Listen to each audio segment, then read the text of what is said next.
Morning to all. बहुत बहुत स्वागत है आपका आज की सेशन, आज की क्लास में। आज अपन देखेंगे gender justice and feminist jurisprudence पे अपनी क्लास होगी आज, गुरुवार, शुक्रवार और शनिवार, थर्सडे, फ्राइडे और सैटरडे। पिछली बार हमने आपको बताया था अनसुईया जी के बारे में। मतलब प्राचीन काल में नारियों की स्थिति बहुत ही अच्छी थी, पढ़ी लिखी होती थीं, शास्त्रार्थ करती थीं, विद्वान होती थीं। और राजा जनक की सभा में याज्ञवल्क्य और गार्गी का शास्त्रार्थ जो है बहुत प्रसिद्ध है। मैं इसके अतिरिक्त मैत्रेय भी विख्यात ब्रह्मवादिनी थी, और मंडन मिश्र की धर्मपत्नी भारती अपने काल की अत्यधिक विख्यात विषी थीं, जिन्होंने अपने विद्वान पति के पश्चात आदि शंकराचार्य से शास्त्रार्थ भी किया था। तो प्राचीन में इनकी स्थिति बहुत बढ़िया थी, इसलिए कहा जाता है यत्र नार्यस्तु पूजन्ते रमन्ते तत्र देवता। जहाँ नारियों का सम्मान होता है वहाँ देवता निवास करते हैं। ये बात बिल्कुल सत्य है, और उसका सबसे अच्छा उदाहरण है हमारे घर परिवार में। हम यदि नारियों का सम्मान करते हैं, आप ये खुद देखें ना कि यदि जिस घर में नारियाँ हैं उस घर को व्यवस्थित होते हुए आपने देखा होगा, जहाँ सिर्फ लड़के रहते हैं, सिर्फ आदमी रहते हैं, तो वहाँ पे एक अजीब सा शमशान का सन्नाटा पसरा रहता है। सब चीज़ें यत्र तत्र कहीं कहीं फैली हुई होती हैं। उनको व्यवस्थित तरीके से यदि रखती है नारी, झाड़ी पोंछा, झाड़ू बहार करना, सुबह शाम दीपक भगवान के समक्ष प्रज्वलित करना, ये नारियों के स्वभाव में ही रहता है। सहनशीलता की तो वो एक पराकाष्ठा ही होती हैं। तो देखने वाली बात यह है कि महान विभूतियाँ जितनी भी हुई, उन सब के पीछे उनकी माँ का हाथ रहा है। चाहे वो रामकृष्ण परमहंस हों, चाहे वो गौतम बुद्ध हों, चाहे वो महावीर स्वामी हों, चाहे वो आपके विवेकानंद जी हों, और चाहे संत ज्ञानेश्वर हों, और चाहे वो आपके क्या नाम को वीर शिवाजी हों, सबके पीछे माँ रही हैं, या कोई ना कोई धर्मशील महिला रही है। जैसे मैंने कहा था पिछली बार कि कालिदास जी के पीछे विद्योत्मा थी, उनकी पत्नी। ऐसे सूरदास जी के पीछे भी उनकी प्रेयसी का हाथ है ना। इसके अलावा आपके राम भक्त हनुमान और राम भक्त श्री तुलसीदास जी महाराज हुए हैं, जिन्हें रामचरितमानस का निर्माण किया, उसके पीछे भी रत्नावली है। थोड़ा सा रत्नावली जी के बारे में जानेंगे हम, उसके बाद अपन आगे चलेंगे। रामचरितमानस में उनका नाम कहीं नहीं आता, लेकिन मूलाधार या जो बैकग्राउंड है, या जो जिसे कहें आधारशिला है, तो आधारशिला में माँ रत्नावली है। अब देखने वाली ये है, जब उनका विवाह हुआ गोस्वामी तुलसीदास जी का, तो वो अपनी पत्नी से अति प्रेम करते थे। प्रेम की पराकाष्ठा थी उनको कि वो उनको देखे बिना रह नहीं पाते थे। थोड़ी थोड़ी देर में काम धंधे में जहाँ भी जाते थे, वहाँ से लौट के आते थे और उनको देखते थे कि हाँ वो बैठी हैं, सुंदरता की खूबसूरत। मतलब वो उनको प्रेम अति था, जिसे कहते हैं मोह, जिसे हम कहते हैं, मोह की मात्रा अत्यधिक थी। अच्छा, तो अब एक बार क्या, हमेशा ही जिन परिवारों में पति पत्नी होते हैं, तो उनके पिता के पास लड़कियां जाती हैं, माता के पास जाती हैं, इसको मायका कहते हैं। मायका और ससुराल आना जाना उनका लगा रहता है। तो मायके जाती हैं एक बार रत्नावली जी, और तुलसीदास जी को उनकी बहुत याद आती है। आज सुबह गई होती हैं और शाम तक तो उनको बहुत ज़्यादा याद आने लगती है कि मैं तो तुम्हारे बिना रह नहीं सकता प्रिय, अब मैं तुम्हें बिना देखे बिना रह नहीं सकता। उस समय लेटर होते नहीं थे, फ़ोन होते नहीं थे कि वीडियो कॉल कर लो या कॉल कर लो। बस उनने मन में ठाना, मैं तो जाके अब रात में तुम्हें ही रुकूंगा, रत्नावली के पास ही जाऊंगा रात में। तो अब ऐसी कंडीशन में क्या होता है कि वो चल देते हैं साहब।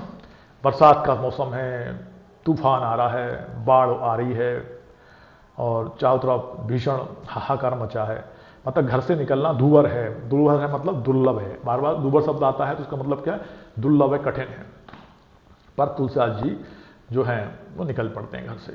रास्ते में नदी पड़ती है उनके मायके और ससुराल के बीच में, तो नदी में जाएं कैसे, बाढ़ का समय इतना। तो उन्होंने सोचा कि एक लकड़ी का गट्ठा पड़ा हुआ है, तो उसका सहारा लेके मैं पार कर जाता हूँ। तो लकड़ी का गट्ठे का सहारा लेके वो पार करके उस किनारे पहुँच जाते हैं। और उस किनारे पे ही किनारे नदी से लगभग कुछ 500 मीटर की दूरी पे, मान लीजिए आधा किलोमीटर की दूरी पे, रत्नावली जी के ससुराल का घर होता है बड़ा सा।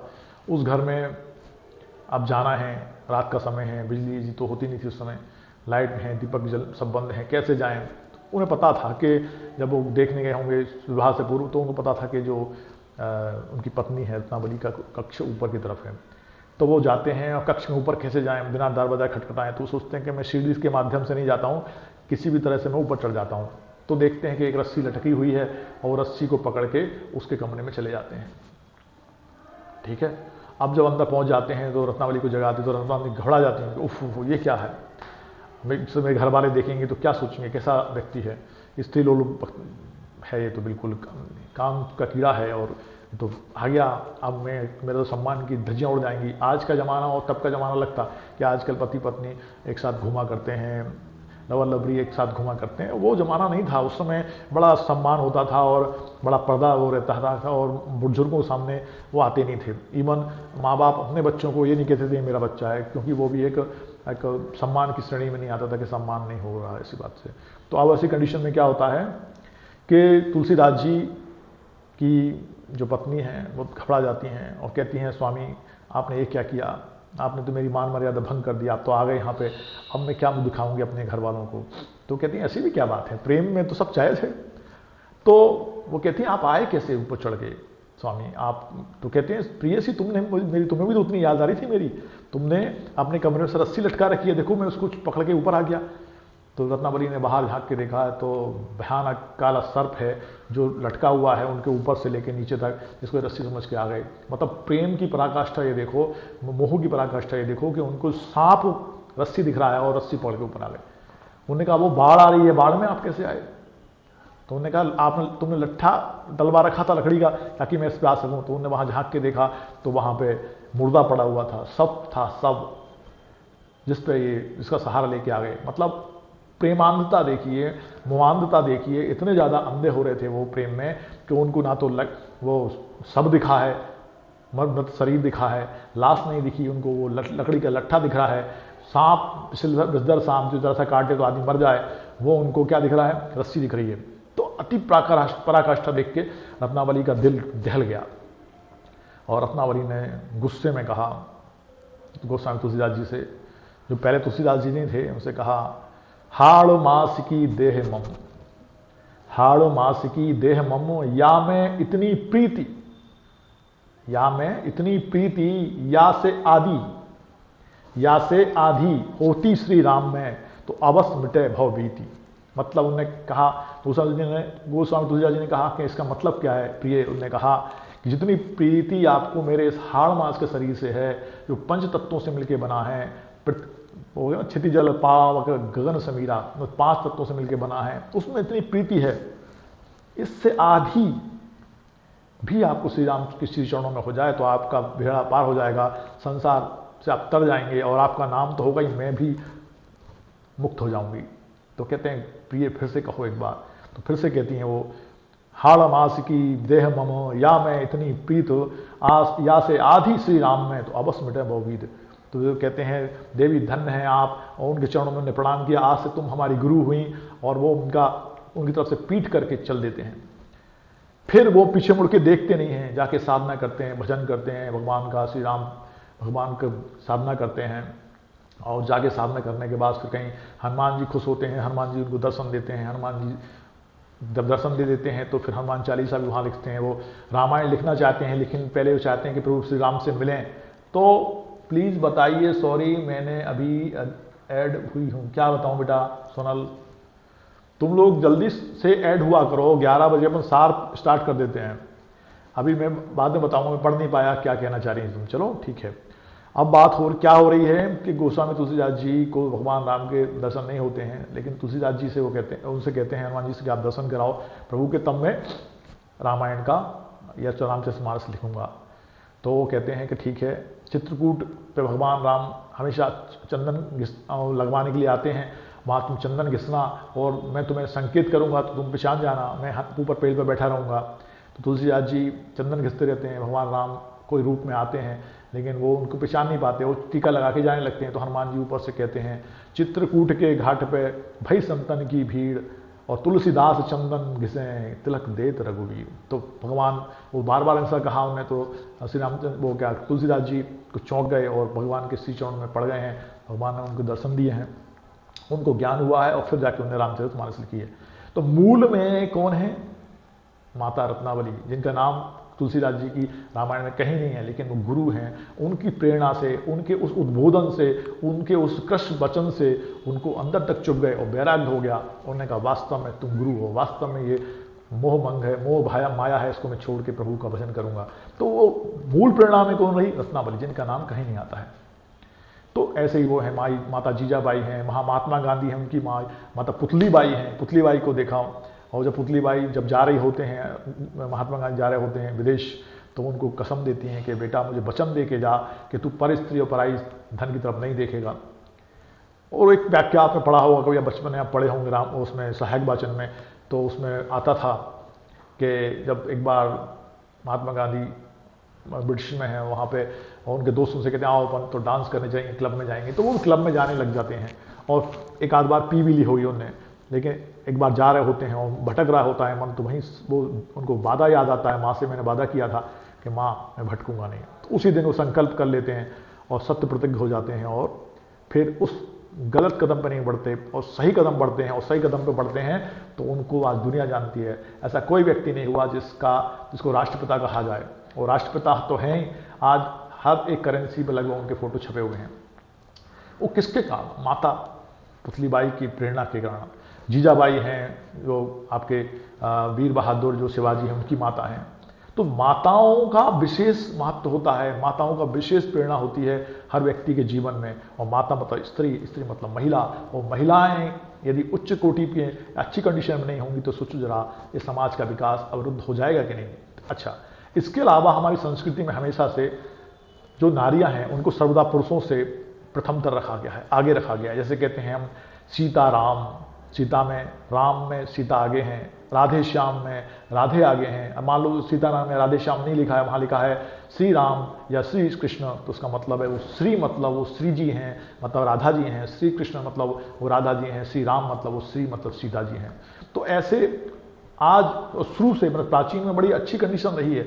बड़ा एक संभ्रांत युग निकला है जिसमें माता बहनों और स्त्रियों को पूजा जाता था, उनका एक अपना अस्तित्व था, लेकिन धीरे धीरे वो अस्तित्व जाता रहा विदेशी आताताइयों के कारण, विदेशी आक्रमणों के कारण, और इस तरह से देखते देखते वो धीरे धीरे धूमिल होता गया। और कंडीशन ये आ गई, उनको वस्तु समझ लिया गया आताताइयों के द्वारा, और उनका भोग विलास की वस्तु समझ के उनके ऊपर अत्याचार किए जाने लगे। उसके कारण जो परिवार वाले हैं उनको बचाने के लिए, उनको सुरक्षित रखने की दृष्टि से उनको बुरखों में बंद कर दिया, घरों में बंद कर दिया, उनकी शिक्षा दीक्षा बंद कर दी, उनकी सारी की सारी व्यवस्थाएं बंद कर दी, और तो और उनके जन्म पे भी रोक लगा दी। बाल विवाह करना शुरू कर दिए, सती प्रथा शुरू कर दी, और इतने सारे अत्याचार हो गए उनके ऊपर, इतने सारे अत्याचार हुए कि उसका परिणाम हम देखने में हमें आता है कि क्या कंडीशन हो गई। आज फिर से नए सिरे से उनको शुरुआत करनी पड़ रही है, और कितने सारे एक्ट हैं जो महिलाओं को प्रोटेक्टेड करते हैं आज।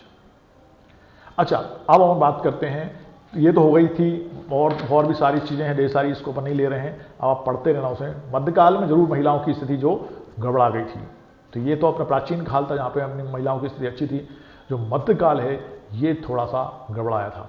इस कंडीशन में मैंने बताया था आपको कि जो विदेशी आतताई हैं उनका प्रभाव, चाहे पुर्तगाली हो, डच हों, फ्रांसीसी हों, मुसलमान हों, अंग्रेज हों, सब ने भारतीय संस्कृति को, भारतीय महिलाओं को, भारतीय धन संपदा को खूब लूटा खसोटा। ठीक है, तो लास्ट में तो जब मैथिली शरण गुप्त लिखने लग गए थे तो वो क्या लिखते हैं, अबला जीवन हाय तुम्हारी यही कहानी, आंचल में है दूध और आंखों में पानी। मतलब इसके अलावा तुम्हें कुछ नहीं आता है, और तुम्हारा जीवन इतना ही है, जन्म लेना और जन्म देना और पूरे टाइम दासी जैसा जीवन निकाल के चले जाना। यहां तक हमने लिख दिया। तो ऐसी कंडीशन भी हुई, लेकिन आज आप देख रहे हैं कंडीशन में परिवर्तन हो रहे हैं। वहीं पुत्र इसमें लिखा गया था, किसने लिखा था? कालिदास ने अभिज्ञान शाकुंतलम में लिखा था। मैंने आपको पिछली बार बताया था कि उन्होंने मेघदूतम लिखा है ना, तो वो महाकाव्य में लिखे हैं। रघुकुल वंशम भी लिखा है उन्होंने। इसके अलावा अभिज्ञान शाकुंतलम में कण्व के मुख से कहलवाया था कालिदास जी ने, प्रीति जातम महति चिंताम कस्मई प्रदेयति महान वितर्कहा, दत्या सुखम प्राप्यसी वानाम वेत्ति कन्या पितृतम खलुनाम कष्टमहा। मतलब समय चक्र ने नारी को एक निर्जीव संपत्ति की तरह प्रेषित किया है, आदान प्रदान किया जाने लगा था उसका, विष कन्याओं का प्रयोग प्रतिद्वंदियों को परास्त करने के लिए किया जाने लगा। बस विषकन्या समझते हैं, बचपन से ही उसको विष के छोटे छोटे जीवों से, सांपों से कटाया जाता था और उसको नमक की मात्रा कम दी जाती थी, जिससे कि जो स्त्रियां होती थी, वो कन्याएं होती थी, विषकन्या का रूप ले लेती थी। मतलब उनका नाखून, आपने वो देखा होगा चंद्रकांता उसमें दिखाते थे वो, तो वो उनके नाखून इतने भयानक, उनके दांत इतने खतरनाक हो जाते थे कि उसमें विष की मात्रा आ जाती थी और वो यदि किसी को काट लें, यदि किसी को नाखून मार दें तो उसकी मृत्यु निश्चित होती थी। तो वो एक हथियार के रूप में प्रयोग की जाने लगी, वो वस्तु के रूप में प्रयोग की जाने लगी। क्या वो वस्तु है, क्या वो एक हथियार है? नहीं। वहीं एक और बात इंपॉर्टेंट है इसमें, नारी का प्राचीन इतिहास तो आपने देखा, जिसमें लिखा था the Hindus considered man and women represent the two aspects of one person according to the ancient law having divided body into two parts। दो भागों में अपना शरीर बटा हुआ है। Lord Brahma become male by means of the one half and female by means of the other. मतलब इसको कहते हैं Ardhanarishvara. Lord Shiva consist a body of two halves, one is of male and other is female, that is called Ardhanarishwar। Woman was considered more powerful than man and treated as goddess of Shakti। पुरुष से कहीं अधिक शक्तिशाली है। आपने देखा होगा, कई बार सीरियल्स में देखा है, हमने सुना भी है, जब महिला जो नारी है अपनी सीमा को तोड़ के शक्ति में आती है, जब उसको लगता है, और वो कब हो सकता है ऐसा, जब उसके संतति के ऊपर, उसकी संतान के ऊपर कोई आक्रमण करता है, तो उसका फिर भले ही पति क्यों ना हो, वो विनाश के रूप में आ सकती है। जैसे माता शक्ति जिनको कहते हैं पार्वती जी, और जब पुत्र गणेश का सिर काट दिया भगवान शिव ने, तो माँ बहुत क्रोध में आ गई और उन्हें रौद्र रूप धारण करके विनाश करना चाहा था पूरी प्रकृति का। तब सब देवता उनके हाथ जोड़ खड़े हो गए थे और उनसे रिक्वेस्ट कर रहे थे कि माँ ऐसा मत करिए। तब भगवान शिव ने फिर हाथी का सिर उनको काट के लगाया। तो जब माँ की संतान पे कष्ट आता है तो माँ अपना रौद्र रूप धारण कर सकती है। आप तब तक इंतजार कर रहे हैं क्या कि जब नारी अपना रौद्र रूप धारण कर ले? और नारी का रौद्र रूप धारण करना मतलब समझते हैं आप, शक्ति का जागृत होना। शक्ति का जागृत होना मतलब विनाश के अलावा कुछ भी नहीं हो सकता। इसलिए कहा गया है पुरुषस्य भाग्यम स्त्रियस्त चरित्रम न जानामि देवो कुतो मनुष्यः। इसलिए जब महिला अपने पे आ जाती है तो उसके बराबर पावरफुल, शक्तिशाली कोई नहीं है। वो अबला नहीं है, नारी है, शक्ति है, शक्ति का प्रतीक है जिसको हम पूजते हैं। मतलब क्या बोला मैंने अभी, पुरुषस्य भाग्य, मतलब पुरुष के भाग्य को, महिलाओं के चरित्र को देवता नहीं जानते तो मनुष्य की औकात ही क्या है? मनुष्य भी कोई नहीं जान सकता है। ठीक है, अब वहीं आप अपन देखते हैं, इसके आगे अपने लिखा है इसमें कि नारी के अधिकारों को छीना जा रहा था, उनके ऊपर कई प्रकार के वज्राघात हो रहे थे, घर से निकलना मुश्किल हो गया। ये मैंने आपको बता दिया है। वहीं महर्षि दयानंद सरस्वती, राजा राममोहन राय, महात्मा गांधी एवं कई अन्य समाज सुधारक इस प्रकार की प्रथाओं का विरोध कर रहे थे और विरोध किया उन्होंने। Great saints like Swami Dayanand and the founder of Arya Samaj fearlessly raised voice against all such ill treatments and discrimination with women। उनने खूब विरोध किया, जितने भी इल ट्रीटमेंट हो रहे थे, जिसका जितना भी डिस्क्रिमिनेशन, विभेद था, उस सबको नष्ट करने की कोशिश की राजा राममोहन राय, महात्मा गांधी, दयानंद सरस्वती, और उनने आर्य समाज की स्थापना की। वहीं पे और भी है, कई चीज़ें लिखी हैं जो मैं आपको बता देता हूँ, जिसको आप आराम से किताब में से भी लिख सकते हैं। Various protectional laws have been enacted and enforced such as the Commission of Sati, मतलब सती प्रथा का विरोध के लिए सती प्रथा निवारण अधिनियम बना, prevention act 1987, indecent representation of women prohibition act 1980, प्रतिषेध अधिनियम, महिलाओं का अशिष्ट रूपण रोका जाए। अशिष्ट रूपण समझते हैं, जिसमें कि महिलाओं को भद्दा, गंदा, अश्लील चित्रण किया जाता है, उसको रोका जाए। आपने देखा होगा एक समय था जब डीपीओं पे, दीवालों पे अर्ध नंगे फोटो महिलाओं के पोस्टर्स सी ग्रेड भूमियों के लगे रहते थे। अब उनको लगाना इतना आसान नहीं है, क्योंकि इंडिसेंट रिप्रेजेंटेशन एक्ट 1987 आया, तब से इन पर प्रतिषेध लगा है, रोक लग गई है। Muslim women's protection of rights on divorce, वहीं जो मुस्लिम महिलाएं हैं उनकी विवाह विच्छेद में प्रोटेक्शन पे एक्ट 1986 में आया। वहीं suppression of immoral traffic, suppression माने दबाना, इमोरल ट्रैफिक मतलब अनैतिक व्यापार, अनैतिक तस्करी। अनैतिक व्यापार में सीधा वेश्यावृत्ति आती है, जिसमें शरीर को बेचना और खरीदना उसमें शामिल रहता है। महिला की इच्छा हो या ना हो, उसको यदि शरीर वो बेच के धन अर्जित किया जा रहा है वहां पे, तो वो इसके अंतर्गत आएगा। इन women and girls act 1956, the family courts act 1984, the protection of human rights act 1993, महिलाओं जो ह्यूमन और प्रोटेक्शन राइट एक्ट था 1993 आया, तो महिलाओं और ह्यूमन राइट्स के अंतर्गत महिलाएं भी शामिल हैं, पुरुष भी शामिल हैं, सब कोई शामिल है। क्यों? क्योंकि ह्यूमन राइट्स तो सबके लिए चाहिए। मतलब ह्यूमन राइट्स मतलब मानव के मूलभूत अधिकार, जिनको हमने अपने कॉन्स्टिट्यूशन में जगह दी है और सबसे ज़्यादा हमने ले रखे हैं। The reservation of women in parliament, parliament में भी रिजर्वेशन की व्यवस्था की गई। And state legislation is the in progress to be what as a most important act of for safeguarding the rights of women. इतने सारे act और कोशिश की गई है लाने की और लाए हैं ताकि महिलाओं का प्रोटेक्शन हो सके, उनको हर एक जीवन के हर एक पहलू में बराबरी का दर्जा मिल सके और वो कंधे से कंधा मिला के बढ़ सके। अच्छा, उनकी कोशिश अपनी जगह है, लेकिन हमने क्या उनको अपने बराबर लाने की कोशिश की है, तो उसके लिए विधान लाए गए और उन्हें प्रोग्रेस की। कल मैंने आपको वुमेन क्रिमिनल लॉ में भी बताया था कि कन्वेंशंस होते हैं इंटरनेशनल लेवल पे कोई ज्वलंत समस्या को लेके, और ज्वलंत समस्या ऐसी होती है जिसका इफेक्ट है, जिसको आज नहीं रोका गया तो पूरे विश्व में उसका प्रभाव बराबरी से पड़ेगा।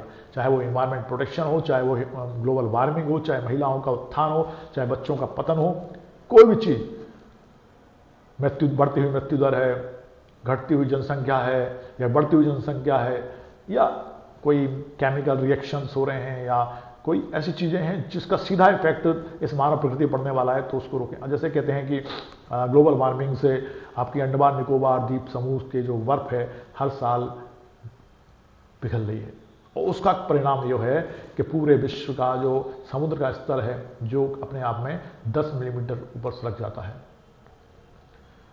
सोचिए जरा, समुद्र का स्तर बढ़ रहा है, जो कि जिस समुद्र के बारे में कहा जाता है सागर सा गंभीर दो, सागर में सारी नदियां समा जाती हैं, फिर भी सागर अपनी जगह नहीं छोड़ता, वो सागर जगह छोड़ रहा है। आने वाले समय में मुंबई जैसे शहर पानी के अंदर होंगे, ऐसे ग्लोबल वार्मिंग बढ़ती रही तो।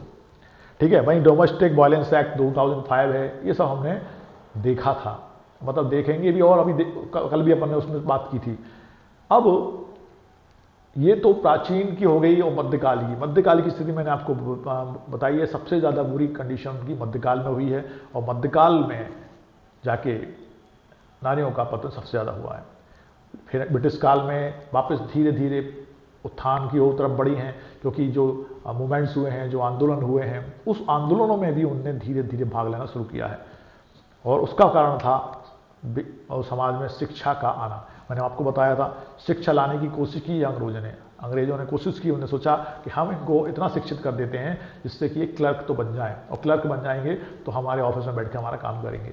सेनाओं में उन्हें सैनिक बनाए, हर एक जगह उनने उनका उपयोग किया है भारतीयों का, लेकिन ऊंचे ओहदे, ऊंचे पदवियां, ऊंचे पद उन्हें ना देने की कोशिश की। लेकिन जब धीरे धीरे ज्ञान होता है ना, तो ज्ञान बढ़ता है, और जब ज्ञान बढ़ता है तो ऐसे बढ़ता है कि फिर वो सारी सीमाओं को लांघ जाता है, और हम विश्व स्तर पे क्या हो रहा है, विश्व में हमारी क्या पोजीशन है, कैसे हम अंग्रेजों को भगा सकते हैं, वो सब पे उन्होंने चर्चा की, परिचर्चाएं की, आंदोलन चलाया, और मूवमेंट चलाने के बाद आने वाले समय में महात्मा गांधी और जितने लोग हैं, भले ही महात्मा गांधी का नाम आगे अग्रणी है, लेकिन उस सब के पीछे ढेर सारे लोग हैं, ऐसे लोग हैं जो नींव के पत्थर जैसे हैं, जिनको कोई नहीं जानता, लेकिन उनका योगदान महात्मा गांधी से कम नहीं है। ठीक है, सबका लक इतना शानदार नहीं होता कि महात्मा गांधी जैसा लक हो, लेकिन ऐसे हैं जिनने अपने प्राण में उछावर कर दिए, जिनको कोई जानता भी नहीं है, और उन्हें अपने देश के लिए अपना आत्मबलिदान कर दिया। अब अपन आगे जाएं यदि प्राचीन के बाद, तो भारत समाज में स्त्रियों की स्थिति के बारे में अपन बात करते हैं। अब अपन कहाँ पे आ गए हैं? अब अपन धीरे धीरे करंट में आ रहे हैं, मतलब आने वाले आज के समय में हम धीरे धीरे आने की कोशिश कर रहे हैं। भारत समाज में स्त्रियों की स्थिति के बारे में अपन चर्चा करेंगे। संसार एक रंगमंच है जिस पर अभिनय करने वाले स्त्री एवं पुरुष दोनों हैं। देश के निर्माण में पुरुषों के साथ स्त्रियों का भी महत्वपूर्ण योगदान है। भारतीय समाज में नारियों की पूजा विभिन्न रूपों में होती रहती है। प्राचीन भारत के इतिहास के पृष्ठ भारतीय महिलाओं की गौरव गाथा से भरे हुए हैं। मनुस्मृति में कहा गया है, यत् नार्यस्तु पूजन्ते रमन्ते तत्र देवता। ये बार बार आएगा और बार बार अपने एग्जाम में लिखेंगे तो उससे कोई बुराई नहीं है, क्योंकि आप यहाँ नारी के सम्मान, नारी के विकास, नारी के उत्थान की बात कर रहे हैं, तो वहाँ आप बार बार इसको लिख सकते हैं और वहाँ जहाँ भी आप इसको लिखेंगे वहाँ पे ये मान्य होगा और आपको नंबर दिलाने वाला होगा। अच्छा, अब भारतीय समाज में महिलाओं की स्थिति के बारे में बात कर रहे हैं, तो क्या स्थिति है? एक नर, एक पुरुष नारी के बिना अधूरा है, ऐसे नारी भी पुरुष के बिना अधूरी है। अब आप देखते हैं, रामायण में देखते हैं, श्री रामचरितमानस में देखते हैं कि जब श्री रामचंद्र जी अश्वमेध यज्ञ करना चाहते हैं तो वहां पे उनको क्या सलाह दी जाती है? या वो वहां पे आपका रामेश्वरम में भगवान शिव की स्थापना करते हैं और रावण से युद्ध होने जा रहा है और उसके पहले उनको भगवान शिव की स्थापना करने का मन होता है। जब वो 3 दिन वहाँ पे बैठते हैं, समुद्र से रास्ता मांगते हैं, तो उस समय कोई भी पूजा पाठ, कोई भी धार्मिक अनुष्ठान एक महिला का, एक गृहस्थ का तब तक पूरा नहीं होता जब तक उसकी बाम अंग में उसकी पत्नी विराजित ना हो। तो उस समय कहा जाता है, किंवदंतियां हैं, रामायण में नहीं आता, किंवदंतियां हैं, टीका है, उसमें आता है कि रावण बहुत बड़ा पुरुष ऋषि का संतान था, बहुत विद्वान था, ब्राह्मण था, तो वो वहाँ पे पंडित का रूप लेके आता है, माता सीता को साथ में लेके आता है, पूजा करवाता है, उनसे कहता है कि अब मैं इनको वापस लेके जा रहा हूँ, अब आप युद्ध करके मुझे मार के लेना। वो अच्छे से जानता था कि भगवान राम है, ये माता सीता है, मैं राक्षस कुल में राक्षस हो गया हूं, तो मैं इनको प्राप्त नहीं कर सकता भक्ति से, क्योंकि भक्ति मुझसे होगी नहीं, तामस शरीर है, तो अब मैं इनसे युद्ध करूंगा और युद्ध करके मैं मारा जाऊंगा इनके हाथ से और मैं मुक्त हो जाऊंगा। वैसे ही हुआ। तो वहां पर पूजा कराने के लिए माता सीता को लेके आया था। यहाँ पर अश्वमेध के समय भी माता सीता तो जब वन में थी, वाल्मीकि ऋषि के आश्रम में, तो माता सीता की जगह सोने की प्रतिमा को रखा गया माता सीता के रूप में, मतलब बिना उनके वो पूरी नहीं होगी साधना भी। तो पूरा उतना महत्व है पुरुष के जीवन में, भारतीय समाज में, जितना पुरुष का है उतना महिला का है, मतलब आधा आधा भाग दोनों का है। हम ये कह सकते हैं कि एक दूसरे के पूरक हैं।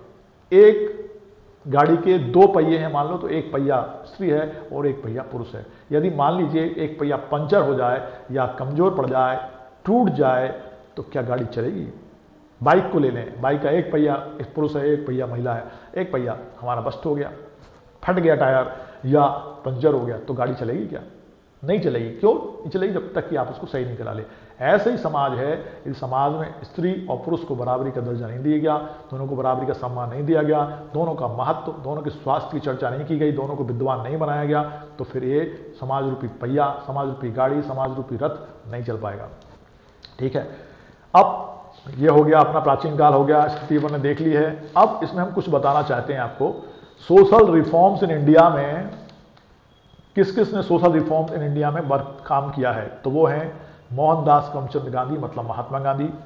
कबीरदास जी ने भी काम किया है, आपके वीरचंद गांधी ने भी किया है, वहाँ पे जमनालाल बजाज हैं, बाबा आमटे हैं, श्री राम शर्मा आचार्य हैं, ईश्वर चंद्र विद्यासागर जी हैं। आई इज रनिंग आउट, बस फटाफट खत्म करता हूँ मैं। ईश्वर चंद्र विद्यासागर हैं, केशव गुरु हैं, बाल शशि जाम्बेकर हैं, डॉक्टर BR अम्बेडकर हैं, एनी बेसेंट हैं, विट्ठल रामजी शिंदे हैं, गोपाल हरि देशमुख हैं, जवाहरलाल नेहरू हैं और विजय पाल वाजपेयी हैं। तमाम लोग हैं। ये तो नाम अपने गिन के बता दिए, लिख के बता दिए, जिनका नाम सामने हो जाता है। जैसे अपन ही हैं, कितने स्टूडेंट पढ़ते हैं क्लास में? 240 स्टूडेंट हैं। क्लास कितनी अटेंड कर रहे हैं? 40, मैक्सिमम 40 है, 50 कर रहे हैं क्लास अटेंड। जब रेगुलर क्लास चलती है, फिजिकल क्लास चलती है, तब भी 40-50 मैक्सिमम होते हैं, वो बाकी बच्चे नहीं आते। तो क्या वो स्टूडेंट नहीं है? क्या वो एग्जाम नहीं देंगे? क्या वो पढ़ते नहीं है? नहीं। ऐसे ही जो आंदोलन हुए उनमें जिन 4, 5 या 10 या 15, 25, 50, 100 लोगों के नाम आए हैं, उसके अलावा हजारों लोग थे, लाखों लोग थे जिनने मूवमेंट्स में काम किया है।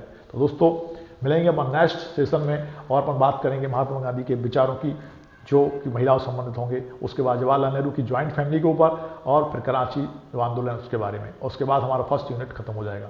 ठीक है, good day, goodbye, take care.